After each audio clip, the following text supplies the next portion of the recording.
ನೀವು music director, direction ಮಾಡಿದ್ದು ನಿಮಗೆ ಅದು ಗುರುತಿಸಲಿಲ್ಲ ಯಾರು? ಇವತ್ತಿಗೂ ಇಂದ್ರಧನುಷ್ ಝನ್ ಝನ್ ಝನ್ ಝನ್ ಸೂಪರ್ ಸಾಂಗ್ ಅದು. ಆ ಬಿ ಜಿ ಎಮ್ಸ್ ಎಲ್ಲ ಎಲ್ಲಿ ವೇರ್ ಇಟ್ ವೆಂಟ್ ರಾಂಗ್? ಇನ್ನೂ ರಿಲೀಸ್ ಆಗಿಲ್ಲ, ಮುಂಚೆನೇ ಡಬ್ಬ ಮನೋರಿಗೇನು ಬರುತ್ತೆ, ಡಬ್ಬ ಮನೋರಿಗೇನು ಬರುತ್ತೆ. ಕೆಲವು ಪತ್ರಿಕೆಯಲ್ಲಿ ನೆಗೆಟಿವ್ ಹಾಕಿದ್ರು. ಮನೋಹರ್ ಸಾರಥ್ಯದಲ್ಲಿ ಹೆಣ್ಣು ಮಕ್ಕಳ ಬೆತ್ತಲೆ ಕುಣಿತ ಬರ್ದಿದ್ರಾ? ಹಾಂ, ಬರೆದಿದ್ರು. ಪೇಪರಲ್ಲಿ ಬಂದಿದೆ, ಶಿವರಾಜ್ ಕುಮಾರು 10,000 ಒಂದು ಸಂಸ್ಥೆಗೆ ದಾನ ಕೊಟ್ಟರು ಅಂತ. ಶಿವಣ್ಣ ಬಂದರು. ಬಂದ ತಕ್ಷಣ ಅಣ್ಣ ಅವರು ಬಾಪ ಅಂದರು, ಪೇಪರ್ ತೋರಿಸಿದ್ರು. ಈ ಥರ ಪ್ರಚಾರಕ್ಕೆ ಯಾಕಪ್ಪ ಅಂದರು. ನಾವು ಬಲಗೈಲಿ ಕೊಟ್ಟಿದ್ದು ಎಡಗೈ ಗೊತ್ತಾಗಬಾರ್ದಪ್ಪ ಅಂದರು ಅಣ್ಣವರು. ಅಣ್ಣವ್ರು ಯಾಕೆ ಪ್ರಚಾರ ತಗೊಳ್ತಿರ್ಲಿಲ್ಲ, ಬಟ್ ನಮ್ಮ ಮುಂದೆನೇ ಎಷ್ಟು ಸಂಘ ಸಂಸ್ಥೆಗಳಿಗೆ ಅವರು ವಿಚಾರಿಸಿ ಕೊಡ್ತಾ ಇದ್ರು.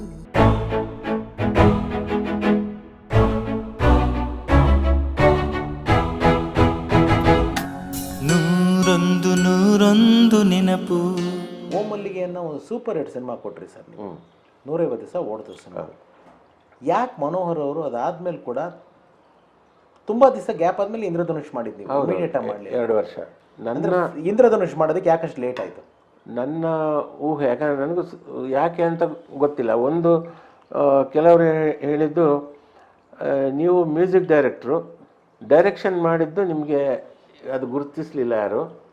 ಮ್ಯೂಸಿಕ್ ಡೈರೆಕ್ಟ್ರು ಡೈರೆಕ್ಷನ್ ಮಾಡೋದು ಸುಮ್ಮನೆ ಹೆಸರು ಹಾಕ್ಕೊಂಡಿರಬೇಕು, ಇನ್ಯಾರೋ ಮಾಡಿರ್ತಾರೆ ಅನ್ನೋದೊಂದು ಪ್ರಚಾರವಾಗಿತ್ತಂತೆ. ಓಕೆ. ಸೊ ಇದು ನನಗೆ ನೆಗೆಟಿವ್ ಆಯಿತು. ಬಟ್ ಸುಂದರನಾಥ್ ಸುವರ್ಣ ಅವ್ರಿಗೆ ಗೊತ್ತು ನನ್ನ ಸಾಮರ್ಥ್ಯ ಏನಂತ ಗೊತ್ತು. ಅವರು ಶೈಲೇಂದ್ರ ಬಾಬುನ ಕರ್ಕೊಂಡು ಮನೋಹರ್ ಹತ್ರ ಕತೆ ಇದೆ ಮಾಡಿ ನೀವು ಅಂತ ಅವ್ರು ಕರ್ಕೊಂಬಂದು ಫಸ್ಟು ₹1 ಕಾಯಿನ್ ಅಂತ ಒಂದು, ಅದು ತಮಿಳ್ ಒಬ್ಬ ರೈಟ್ರು ಅವ್ರದ್ದು ಇದು ಮಾಡಿದ್ರು. ಅದು ಕತೆ ಡಿಸ್ಕಸ್ಸಿಗೆ ಒಬ್ಬರನ್ನ ಕರೆಸಿದ್ವಿ. ಅವರು ಕೂತಲ್ಲೇ ಕಾಲ ಮೇಲೆ ಹಾಕ್ಕೊಂಡು ಅಡ್ಡ ಮಲ್ಕೊಂಡು ದಿಡ್ಡ ಮಲ್ಕೊಂಡು ಒಂದು 5 ದಿವಸ ಅವರು ಏನೇನೋ ಹೇಳೋರು. ಆಮೇಲೆ ಹೇಳೋರು ವರ್ಕ್ ಆಗಲ್ಲ ಹಿಂಗೆ. ಆಮೇಲೆ ಶೈಲೇಂದ್ರ ಬಾಬು ಅವರು ನನಗೆ ಕರೆದು ಹೇಳಿದರು, ಮನೋಹರ್ ಮೊದಲು ಆ ವ್ಯಕ್ತಿಯನ್ನು ಕಳಿಸಿ, ನೀವು ಹೇಳಿ ಈ ಪ್ರಾಜೆಕ್ಟ್ ಡ್ರಾಪ್ ಆಗಿದೆ, ಮಾಡಲ್ಲ ಅಂತ ಪ್ರೊಡ್ಯೂಸರ್ ಮಾಡ್ತಾಯಿಲ್ಲ ಅಂಥೇಳಿ ಅವ್ರಿಗೆ ಕಳಿಸ್ಬಿಡಿ ಅಂತ. ಸೊ ನಾವು ಅದನ್ನೇ ಅವರು ನೆಕ್ಸ್ಟ್ ಡೇ ಬಂದಾಗ ನಾವು ಹೇಳಿದ್ವಿ, ಯಾಕೋ ಪ್ರೊಡ್ಯೂಸರು ಬೇಡ ಅಂದರು. ಒಳ್ಳೆದಾಯ್ತು, ಒಳ್ಳೆ ಕೆಲಸ ಮಾಡಿದರು ಅಂತ ಅವ್ರು ಹೋದರು. ಆಮೇಲೆ ನಾವು ಈಗ ₹1 ಕಾಯಿನ್ ಅವ್ರು ಎಲ್ಲ ನೆಗೆಟಿವ್ ಹೇಳಿ ಏನಾಯಿತು, ಒಳ್ಳೆ ಕತೆ ಅದು, ಅದನ್ನು ಬೇಡ ನೆಕ್ಸ್ಟ್ ನೋಡೋಣ ಅಂಥೇಳಿ ಇನ್ನೊಂದು ಕತೆ ಇಂದ್ರಧನುಷ್ ಮಾಡಿದೆ ನಾನು. ಸರ್, ನನ್ನ ಪ್ರಕಾರ Indradhanush is A good script. ನಾನು ಇವತ್ತಿಗೂ ಒಂದು ವೆಬ್ ಸೀರೀಸ್ ಆಗುವಂಥ ಕಂಟೆಂಟ್ ಅದು. ಒಂದು ಥ್ರಿಲ್ಲರ್ ಇಟ್ಟಿದ್ರಿ, ಒಂದು ಸೀಟ್ ಎಡ್ಜಲ್ಲಿ ಇಟ್ಟಿದ್ರಿ, ಒಂದು ಫೀಮೇಲ್ ಕ್ಯಾರೆಕ್ಟರ್ನ ವಿಲನಿಶ್ ಆಗಿ ಮಾಡಿದ್ರಿ, ಟ್ವಿಸ್ಟ್ ಆ್ಯಂಡ್ ಟರ್ನು, ಆಮೇಲೆ ನಂಬರ್ ಆಫ್ ಲೊಕೇಶನ್ಸು, ಒಳ್ಳೆ ಹಾಡು ಆ ಎಂಟೈರಿ. ಇವತ್ತಿಗೂ ಇಂದ್ರಧನುಷ್ ಝನ್ ಝನ್ ಝನ್ ಝನ್ ಸೂಪರ್ ಸಾಂಗ್ ಅದು. ಆ ಬಿ ಜಿ ಎಮ್ಸ್ ಎಲ್ಲ ಎಲ್ಲಿ where it went wrong? Preethse release ಆಗಿದ್ದು ಸೂಪರ್ ಹಿಟ್ರು ಹೋಗ್ತಾನೆ ಇತ್ತದು, ಜನ ಮುಗಿ ಬೀಳ್ತಾ ಇದ್ರು ಅದಕ್ಕೆ. ಅದೇ ಟೈಮಲ್ಲಿ ದೇವರ ಮಗ ರಿಲೀಸ್ ಆಯಿತು. ಜನ ಅದು ಇದು ಅಂತ ಹೇಳ್ಬಿಟ್ಟು ದೇವ್ರ ಮಗ ಸ್ವಲ್ಪ ಜನ ಬಂದರು. ಮೂರನೇದು ಹಗಲ್ ವೇಷ ರಿಲೀಸ್ ಆಯಿತು, ಬರ್ಗೂರು ಸಾರ್ದು. 4ನೇದು ನಮ್ಮದು ಇಂದ್ರಧನುಷು. ಜನಕ್ಕೆ ಬ್ಯಾಕ್ ಟು ಬ್ಯಾಕ್ ಶಿವಣ್ಣ ಅವರು ಆ್ಯಕ್ಚುಲಿ ಶೈಲೇಂದ್ರ ಬಾಬು ಅವರಿಗೆ ಹೇಳಿದರು, ಸರ್ ಬ್ಯಾಕ್ ಟು ಬ್ಯಾಕ್ ನನ್ನದೇ ಸಿನಿಮಾ ಇದೆ, ರಿಲೀಸ್ ಸ್ವಲ್ಪ ಲೇಟ್ ಮಾಡಿ ಸರ್ ಅಂತ. ಶೈಲೇಂದ್ರ ಬಾಬು ಅವರು ಏನು ಹೇಳಿದ್ರು ಅಂದರೆ, ನನಗೆ ಥಿಯೇಟ್ರ್ ಸೆಟಪ್ಪು ಕರೆಕ್ಟಾಗಿ ಸಿಕ್ಕಿದೆ, ಇದು ಬಿಟ್ಟರೆ ನಾನು ಮತ್ತೆ ಸಿಗಲ್ಲ ನನಗೆ, ಅದಕ್ಕೆ ನಾನು ಮಾಡ್ತೀನಿ ಅಂತ ಅವರು ಮಾಡಿದರು. ಅದಕ್ಕೆ ಸರಿಯಾಗಿ ಕೆಲವರು ಹಿತಶತ್ರುಗಳು ಅಪಪ್ರಚಾರ ಶುರು ಮಾಡಿದರು.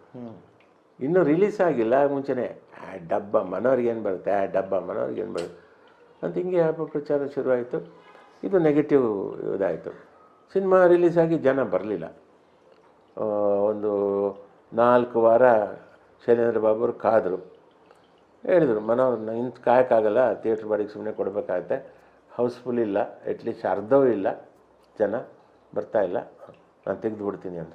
ನಾನೇನು ಹೇಳಿ, ಆಯ್ತು ಸರ್ ನಿಮ್ಮ ಇಷ್ಟ ಅಂತ ಹಿಂಗಾಯಿತು. ಇಲ್ಲ, ಬಟ್ ನನಗೆ ಜ್ಞಾಪಕ ಇದೆ ಮನೋಹರ್ ಸರ್, ನೀವು ಆಡಿಯೋ ರಿಲೀಸ್ ಮಾಡಿದ್ದು ಕಾಸ್ಮೋಪಾಲಿಟನ್ ಕ್ಲಬ್ಬಲ್ಲಿ, ಜಯನಗರ. ಹೌದು, ನಾನು ಬಂದಿದ್ದೆ, ಸಿಟಿ ಕೇಬಲ್ ಕೆಲಸ ಮಾಡ್ತಿದ್ದೆ, ಅದನ್ನು ಕವರೇಜ್ ಮಾಡೋಕ್ಕೆ ಬಂದಿದ್ದೆ. ಅಲ್ಲಿ ನಿಮ್ಮ ಸಾಂಗ್ ಎಲ್ಲ ಅವತ್ತು ಏನೋ ರ್ಯಾಂಪ್ ವಾಕ್ ಥರ ಎಲ್ಲ ಮಾಡ್ತಾರೆ, ಇಂದ್ರಧನುಷ್ ರಮೇಶ್ ಅರವಿಂದ್ ಬಂದಿದ್ರು ಅಂತ ಕಾಣುತ್ತೆ, if I am not wrong, guest ಆಗಿ. ಮರ್ತ ಬೇಗ ಜ್ಞಾಪಕ, ಬಟ್ ಅಲ್ಲಿ ಆಗಿದಂತೂ ಇಷ್ಟು ಜ್ಞಾಪಕ. ಆ ಸಾಂಗ್ ಎಲ್ಲ ಕೇಳಿ ತುಂಬ ಒಂದು ದೊಡ್ಡ ಟಾಕ್ ಆಗಿತ್ತು ಅದು. ಬಟ್ ಆವಾಗ ಕೆಲವು ಪತ್ರಿಕೆಯಲ್ಲಿ ನೆಗೆಟಿವ್ ಹಾಕಿದ್ರು. ಮನೋಹರ್ ಸಾರಥ್ಯದಲ್ಲಿ ಹೆಣ್ಣು ಮಕ್ಕಳ ಬೆತ್ತಲೆ ಕುಣಿತ ಬರೆದಿದ್ರಾ? ಹಾಂ, ಬರೆದಿದ್ರು. ಅದು ಫ್ಯಾಷನ್ನು, ನಾವು ಫ್ಯಾಷನ್ ಶೋ ನೋಡ್ತಾ ನಾವು ತುಂಬ ಜನ ಅಡ್ವಾನ್ಸ್ ಆಗಿರ್ತಾರೆ ಅಂತ ನಾವು ಫ್ಯಾಷನ್ ಶೋನೇ ಮಾಡಿದರೆ, ಫ್ಯಾಷನ್ ಶೋದಲ್ಲಿ ಅವ್ರು ಚಡ್ಡಿ ಹಾಕ್ಕೊಂಡೇ ಬಂದರು ಹೆಣ್ಮಕ್ಳು. ಕರೆಕ್ಟ್. ಅದು ಆಗ ಈ ಕೆಲವು ಹೈಫೈ ಇದರಲ್ಲಿ ಫ್ಯಾಷನ್ ಶೋ ಆ ಥರ ಇರುತ್ತೆ, ನಾವು ಅದನ್ನು ಮಾಡಿದ್ವಿ. ಅದು ಇವರಿಗೆ ಸಾಂಪ್ರದಾಯಿಕವಾಗಿ ಇದ್ದವ್ರಿಗೆ ತಗೊಳಕ್ಕಾಗಲಿಲ್ಲ. ಅಲ್ಲಿಂದ ನೆಗೆಟಿವ್ ಸ್ಟಾರ್ಟ್ ಆಗ್ತಾ ಬಂತು. ಶಿವಣ್ಣ ಅವ್ರನ್ನ ಡೈರೆಕ್ಟ್ ಮಾಡಿದ್ದು ಹೇಗಿತ್ತು ಸರ್? ಒಬ್ಬ ಡೈರೆಕ್ಟ್ರಾಗಿ ಒಬ್ಬ ವಂಡರ್ಫುಲ್ ಮನುಷ್ಯ. ಈಗ ನಾನು ಗೊತ್ತು ಮ್ಯೂಸಿಕ್ ಡೈರೆಕ್ಟರ್ ಅಂತ ಗೊತ್ತು, ಬಟ್ ನಾನು ಡೈರೆಕ್ಷನ್ ಮಾಡ್ತೀನಿ ಅಂದಾಗ ಅವರು ಬೇಡ ಮನೋರು ಬೇರೆ ಯಾರನ್ನ ಇಟ್ಕೊಂಡು ಮಾಡಿ ಅಂತ ಹೇಳ್ಬೋದಾಗಿತ್ತು. ಅವ್ರು ಹೇಳಿಲ್ಲ, ಮಾಡಿ ಅಂತ ಇದು ಮಾಡಿದ್ರು. ಕತೆ ಎಲ್ಲ ಹೇಳಿ ಖುಷಿ ಆಯಿತು. ಕತೆ ನಾನು ಫಸ್ಟು ಅಣ್ಣವರಿಗೆ ವರದಣ್ಣವ್ರಿಗೆ ಹೇಳಿರೋದು. ಹೇಳಿತಾ? ಹಾಂ, ಕತೆ ಅವ್ರಿಗೆ ಹೇಳಿದೆ, ಅಪ್ರೂವ್ ಆಗ್ತಾರೆ, ಅಪ್ರೂವಲ್ ಆಗಿ. ಸೊ ಅವ್ರು ಕೇಳಿಬಿಟ್ಟು ಕೆಲವು ಸಣ್ಣ ಪುಟ್ಟ ಕರೆಕ್ಷನ್ಸ್ ಹೇಳಿ ವರದಣ್ಣ, ಆಮೇಲೆ ನಾನು ಸ್ಕ್ರಿಪ್ಟಲ್ಲಿ ತಿದ್ದುಪಡಿ ಮಾಡಿ ನಾವು ಶುರು ಮಾಡಿದ್ವಿ. ಶಿವಣ್ಣ ಮುಹೂರ್ತನೂ ಚೆನ್ನಾಗಿತ್ತು. ಮುಹೂರ್ತ ಕಂಠೀರವ ಸ್ಟುಡಿಯೋದಲ್ಲಿ, ಅಲ್ಲಿ ಶಬ್ದವೇದಿ ಮುಹೂರ್ತ ಸೆಟ್ಟಲ್ಲಿ, ಹೊರಗಡೆ ಗಾರ್ಡನ್ನಲ್ಲಿ ಇಂದ್ರಧನುಷ್ ಮುಹೂರ್ತ. ಸೇಮ್ ಡೇನಾ? ಸೇಮ್ ಡೇ, ಒಂದೇ ಟೈಮು. ಅವತ್ತು ಶಬ್ದವೇದಿ, ಇಂದ್ರಧನುಷು, ಪ್ರೀತ್ಸೆ ಮತ್ತು ಸಾರಾ ಗೋವಿಂದ್ ಅವ್ರದ್ದೊಂದು ಸಿನಿಮಾ ರವಿ ಸರ್ದು, ಕನಸುಗಾರ ಅಲ್ಲ, ಚೋರ ಚಿತ್ತಾಚೋರ. 4 ಸಿನಿಮಾಗಳ ಮುಹೂರ್ತ ಒಂದೇ ದಿನ. ಅಲ್ಲಿ ನಾವು ವಿಶ್ ಮಾಡಿ ಬಂದ್ವಿ. ಅಣ್ಣವರು ವರದಣ್ಣ ಎಲ್ಲ ಇದ್ದರು. ಆಮೇಲೆ ಎಸ್ ನಾರಾಯಣ ಅವರಿಗೆ ವಿಶ್ ಮಾಡಿ ನಾವು ಇಲ್ಲಿ ಬಂದ್ವಿ. ಬಂದಾಗ ಅಣ್ಣವರು ವರದಣ್ಣ ಏನು ಮಾತಾಡ್ಕೊಂಡ್ರು, ಊಟ ಅಲ್ಲಿ ಮಾಡೋಣ ಮನೋಹರ್ ಸೆಟ್ಟಲ್ಲಿ ಅಂಥೇಳಿ. ನೋಡಿ ಎಷ್ಟು ಪ್ರೀತಿ. ಅವರು ಲಂಚ್ ಬ್ರೇಕಲ್ಲಿ ನಮ್ಮ ಇಂದ್ರಧನುಷು ಇಲ್ಲಿಗೆ ಬಂದರು. So nice. ಬಂದು ನಮ್ಮ ಜೊತೆ ಊಟ ಮಾಡಿದ್ರು ಅಣ್ಣವರು ವರದಣ್ಣ.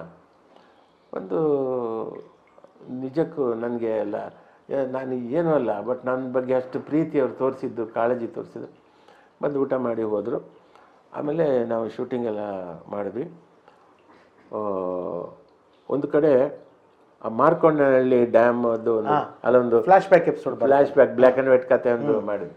ಚೆನ್ನಾಗಿತ್ತು ಸರ್ ಆ ಕತೆ. ಅದು ಆ ಸಾಂಗು ಚೆನ್ನಾಗಿತ್ತು. ಅದೊಂದು ಸುವರ್ಣ ಅವರು ಪಾಪ ಗೊತ್ತಿಲ್ಲದೆ ಅವ್ರು ಏನು ಮಾಡಿದ್ರು, ಒರಿಜಿನಲ್ ಬ್ಲ್ಯಾಕ್ ಆ್ಯಂಡ್ ವೈಟ್ ರೀಲೇ ತರಿಸಿದ್ರು ನೆಗೆಟಿವ್. ಆವಾಗ ಕಂಪ್ಯೂಟರ್ ಇರಲಿಲ್ಲ, ಇಲ್ಲಾಂದರೆ ಕಲರಲ್ಲಿ ಮಾಡಿ ಬ್ಲ್ಯಾಕ್ ಆ್ಯಂಡ್ ವೈಟಿಗೆ ಅವತ್ತು ಮಾಡ್ಬೋದಾಗಿತ್ತು. ಬಟ್ ಬ್ಲ್ಯಾಕ್ ಆ್ಯಂಡ್ ವೈಟಲ್ಲೇ ಮಾಡೋಣ ಅಂತ ಇದು. ಅರ್ಧ ಆಗೋಷ್ಟೊತ್ತಿಗೆ ಬ್ಲ್ಯಾಕ್ ಆ್ಯಂಡ್ ವೈಟ್ ನೆಗೆಟಿವ್ ಸಿಗದೆ ಸೌಂಡ್ ನೆಗೆಟಿವಲ್ಲಿ ಮಾಡಿದ್ದು. ಅದು ಪ್ಯಾಚ್ ಎಲ್ಲ ಸ್ವಲ್ಪ ಆಯಿತು. ಬಟ್ ಒಂದು ಕತೆ ಅಂತ ಒಂದು ಮಾಡಿ ಅದು ಶೂಟಿಂಗ್ ಮಾಡಿದ್ದು ಮಾರ್ಕೋನಹಳ್ಳಿ ಅಲ್ಲೇ ಮಾಡಿದ್ದು. ಅಲ್ಲಿ ಆ ನದಿ ಬತ್ತೋಗಿತ್ತು, ಅಲ್ಲಲ್ಲಿ ಸ್ವಲ್ಪ ನೀರು ನಿಂತಿತ್ತು.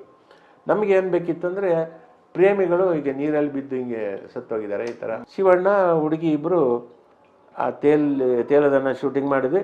ಮತ್ತು ಅವ್ರನ್ನ ಅಲ್ಲಿಂದ ಎಬ್ಸಿ ಶಿವಣ್ಣ ಅಂದರೆ, ಆವಾಗ ಹೋಗ್ತೀನಿ ನಾನು, ನೀರೆಲ್ಲ ವಾಸನೆ ಬರ್ತಾಯಿದೆ, ಪಾಚಿ ವಾಸನೆ, ಕೆಟ್ಟ ವಾಸನೆ. ಅಯ್ಯೋ ಪಾಪ ಶಿವಣ್ಣ ಆ ನೀರಲ್ಲಿ ಹಿಂಗೆ ಮಲಗಿದ್ದಾರೆ. ಶಿವಣ್ಣ ಸಾರಿ ಶಿವಣ್ಣ, ನಮ್ಗೆ ಗೊತ್ತಿಲ್ಲ ಈ ಥರ ಇಷ್ಟು ವಾಸನೆ ಬರುತ್ತೆ ಅಂತ. ಮನೋಹರ್ ಇರಲಿ ಮನೋಹರ್, ಸಿನಿಮಾ ಚೆನ್ನಾಗಿ ಬರಬೇಕು ಅಂತಂದು ಆಮೇಲೆ ಅವರಿಗೆ ಪೈಪ್ ನದಿಯಿಂದ ಬೇರೆ ನೀರು ತಂದು, ಟ್ಯಾಂಕರಿಂದ ನೀರು ತಂದು ಅವರಿಗೆಲ್ಲ ಅಲ್ಲೇ ನೀರು ಹೊಡೆದು ಸ್ನಾನ ಮಾಡಿಸಿ ಎಲ್ಲ ಆಯಿತು. ನೋಡಿ ಎಷ್ಟು ಪ್ರೊಫೆಷ್ನಲ್. ಹೌದು, ಬೇರೆಯವರಾಗಿರೋ ನನಗೆ ಗೊತ್ತಿಲ್ಲ ಒಪ್ತಿದ್ರೋ ಇಲ್ವಾ. ನೀವು ಬೇರೆ ಒಂಥರ ಸೆಟ್ ಕ್ರಿಯೇಟ್ ಮಾಡಿ ಒಳ್ಳೆ ನೀರು ಹಾಕಿ ಅಲ್ಲಿ ಅಂತ ಹೇಳ್ತಿದ್ರು. ಇರೋ ಆ ಕೊಚ್ಚೆ ನೀರಲ್ಲೇ ಅವರು ಆ್ಯಕ್ಟ್ ಮಾಡಿ ಕೊಟ್ಟರು. ಅದೊಂದು. ಆಮೇಲೆ ಸೋಮೇಶ್ವರ ಬೀಚಲ್ಲಿ ಶೂಟಿಂಗ್ ಮಾಡ್ತಾಯಿದ್ವಿ. ಆವಾಗ ನನ್ನ ಫ್ರೆಂಡು ಅವ್ನು ಬಂದು ಮನೋಹರ ನಮ್ಮಲ್ಲಿ ನಾವು ಊಟ ಮಾಡ್ತಾರೆ ಅವರು, ಗೊತ್ತಿಲ್ಲಪ್ಪ ಕೆಲವರು ರಾತ್ರಿ ಮಧ್ಯಾಹ್ನ ಊಟ ಮಾಡಲ್ಲ, ಹೆಚ್ಚಾಗಿ ಕಾಫಿ ಟೀ ಕುಡಿಯೋದಷ್ಟೇ, ಕೇಳಿ ನೋಡ್ತೀನಿ. ಶಿವಣ್ಣ ಈ ಥರ ನಿಮ್ಮ ಫ್ರೆಂಡ್ ಬಾಲ್ಯದ ಗೆಳೆಯ ಇವ್ರ ಮನೇಲಿ ಊಟಕ್ಕೆ ಕರೀತಾ ಇದ್ದಾರೆ ನಿಮ್ಮನ್ನು, ನೋಡಿ ಹೋಗೋಣ ಅಂತಂದರು. ಶಿವಣ್ಣ ಸೀದಾ ಬಂದರು, ನೆಲದಲ್ಲಿ ಕೂತು ಬಾಳೆ ಎಲೆಯಲ್ಲಿ ಊಟ ಹಾಕಿ ಅಲ್ಲಿ ಅವತ್ತು ಮೀನು ಇದು ಮಾಡಿದರು. ಶಿವಣ್ಣ ಊಟ ಮಾಡಿ ಖುಷಿಯಲ್ಲಿ ಬಂದರು. ಒಂದು ಚೂರು ತಾನು ರಾಜ್ಕುಮಾರ್ ಮಗ ಅನ್ನೋದಾಗಲಿ ಸ್ಟೇಟಸ್ ಇದೇ ಇಲ್ಲ ಅವರಿಗೆ, ಡೌನ್ ಟು ಅರ್ತ್ ತುಂಬ ಇದು. ಅವರು ಶಿವಣ್ಣ ನಿಜಕ್ಕೂ ಅಣ್ಣವರ ಗುಣ ಹಾಗೆ ಅವರಲ್ಲಿ ಇದೆ. Super sir. ಇನ್ನೊಂದು ವಿಷಯ ಹೇಳ್ತೀನಿ ಶಿವಣ್ಣವ್ರದ್ದು. ಒಂದು ದಿವಸ ನಾವು ಸ್ವಸ್ತಿಕ್ ಕಂಪೋಸಿಂಗ್ ಟೈಮಲ್ಲಿ ಅಣ್ಣವ್ರ ಮನೇಲಿ ಪೇಪರಲ್ಲಿ ಬಂದಿದೆ, ಶಿವರಾಜ್ಕುಮಾರು 10,000 ಒಂದು ಸಂಸ್ಥೆಗೆ ದಾನ ಕೊಟ್ಟರು ಅಂತ. ಶಿವಣ್ಣ ಬಂದರು. ಬಂದ ತಕ್ಷಣ ಅಣ್ಣ ಅವರು ಬಾಪ ಅಂದರು, ಪೇಪರ್ ತೋರಿಸಿದ್ರು. ಈ ಥರ ಪ್ರಚಾರಕ್ಕೆ ಯಾಕಪ್ಪ ಅಂದರು. ನಾವು ಬಲಗೈಲಿ ಕೊಟ್ಟಿದ್ದು ಎಡಗೈ ಗೊತ್ತಾಗಬಾರ್ದಪ್ಪ ಅಂದರು ಅಣ್ಣವರು. ಅಪ್ಪಾಜಿ ನನಗೆ ಗೊತ್ತಿಲ್ಲ ಅಪ್ಪಾಜಿ, ಅವರು ಪೇಪರಲ್ಲಿ ಹಾಕ್ತಾರೆ ಅಂತ. ನಾವು ಕೊಡೋದು ಕೊಟ್ಟೆ. ಅದು ನೋಡಪ್ಪ, ಪ್ರಚಾರ ಯಾಕೆ ಆಗಬಾರ್ದು ಅಂದರೆ, ಇವತ್ತು ನೀನು ಕರೆಕ್ಟಾಗಿ ಯಾರಿಗೋ ಕೊಟ್ಟಿದೆಯಾ, ಅರ್ಹತೆ ಇರೋರಿಗೆ, ಪಾತ್ರ ಇರುವಂಥವ್ರಿಗೆ, ಅಪಾತ್ರರಿಗೆ ದಾನ ಮಾಡಬಾರ್ದು. ನಾಳೆ 100 ಜನ ಬರ್ತಾರೆ ನಿನ್ನ ಹತ್ರ, ಅವ್ರು ನಿಜಕ್ಕೂ ಅವರಿಗೆ ದುಡ್ಡು ಅವಶ್ಯಕತೆ ಇದೆಯೋ ಇಲ್ಲವೋ ಅಂತ ನಮಗೆ ಗೊತ್ತಾಗಲ್ಲ. ನಾವು ಕೇಳಿದವರಿಗೆಲ್ಲ ಕೊಟ್ಟರೆ ಅವರು ಅಪಾತ್ರರಾಗಿದ್ದರೆ ಅದಕ್ಕೆ ನಾವು ಪ್ರಚಾರ ಮಾಡಬಾರ್ದು ಅಂತ ಅಣ್ಣವರು ನಮ್ಮ ಮುಂದೆನೇ ಹೇಳಿದರು ಅವರಿಗೆ, ಶಿವಣ್ಣವ್ರಿಗೆ. ಶಿವಣ್ಣವರು ಅದು ಇಲ್ಲಪ್ಪಾಜಿ ನಾನಂತೂ ಹೇಳಲಿಲ್ಲ, ಅದು ಅವರೇ ಬರ್ಕೊಂಡಿದ್ದು, ಅವರೇ ಪೇಪರಲ್ಲಿ ಹಾಕಿದ್ದು ಅಂತ. ಅವತ್ತು ಆ ಘಟನೆ ನನಗೆ ಅಣ್ಣವ್ರು ಯಾಕೆ ಪ್ರಚಾರ ತೊಗೊಳ್ತಿರ್ಲಿಲ್ಲ, ಬಟ್ ನಮ್ಮ ಮುಂದೆನೇ ಎಷ್ಟು ಸಂಘ ಸಂಸ್ಥೆಗಳಿಗೆ ಅವರು ವಿಚಾರಿಸಿ ಕೊಡ್ತಾಯಿದ್ರು. ಸ್ವಸ್ತಿಕ್ ಅಂತಾರೆ. ಸ್ವಸ್ತಿಕ್ಗೆ ಮತ್ತು ಉಪೇಂದ್ರ ಅವ್ರ ನಿರ್ದೇಶನ, ನಿಮ್ಮ ಸಂಗೀತ ನಿರ್ದೇಶನ, ಅಣ್ಣವ್ರ ಸಂಸ್ಥೆ, ನಿಮ್ಮದು ಆ ಕಲರ್ ಸಾಂಗು ಸೂಪರ್ ಡೂಪರ್ ಹಿಟ್ಟು. ಆ್ಯಂಡ್ ಅದೇನು ಸರ್, ಒಂದು ಇದು 7 ಜನ್ಮದಲ್ಲೂ ಆಫ್ರಿಕಾದ ಏನೇನೋ ಹಾಕ್ಬಿಟ್ಟಿದ್ರೆ ಏನು ಸರ್ ಅದು ಸಾಂಗ್ದು ಕಂಪೋಸಿಂಗೇ ವಿಚಿತ್ರ ಅಲ್ಲ ಸರ್ ಅದು? ಹೌದೌದು, ಅದೆಲ್ಲ ಒಪ್ಪಿದೆ ಐಡಿಯಾ. ಇಷ್ಟೆಲ್ಲ ಮಾಡ್ತಿರ್ಬೇಕಾದ್ರೆ ಮನೋಹರ್ ಸರ್ ಮತ್ತೆ ಕಿರುತೆರೆಗೆ ದಂಡಪಿಂಡಗಳು ನಟನಾಗಿ ನಿಮ್ಮ ಹಾಡು ಪಣಿ ಸರ್ ನಿಮ್ಮನ್ನ, ಯಾಕೆಂದ್ರೆ ನಾರದ ಅಂದ್ರೆ ನಮಗೆ ಆಲ್ ಟೈಮ್ ನಾರದ ನಮಗಿರೋದು ಅನಂತ್ ಸರ್. ಅದು ಅನಂತ್ ನಾಗ್ ಅವರು. ಅದು ಆ್ಯಕ್ಚುಲಿ ಪಣಿ ಸರ್ ನನಗೆ ಕರೆಸಿ, ಮನೋಹರ್ ಇದರಲ್ಲಿ ನಾರದ ನೀವು ಮಾಡ್ಬೇಕಂದ್ರೆ ನಾನು ನಕ್ಬಿಟ್ಟೆ.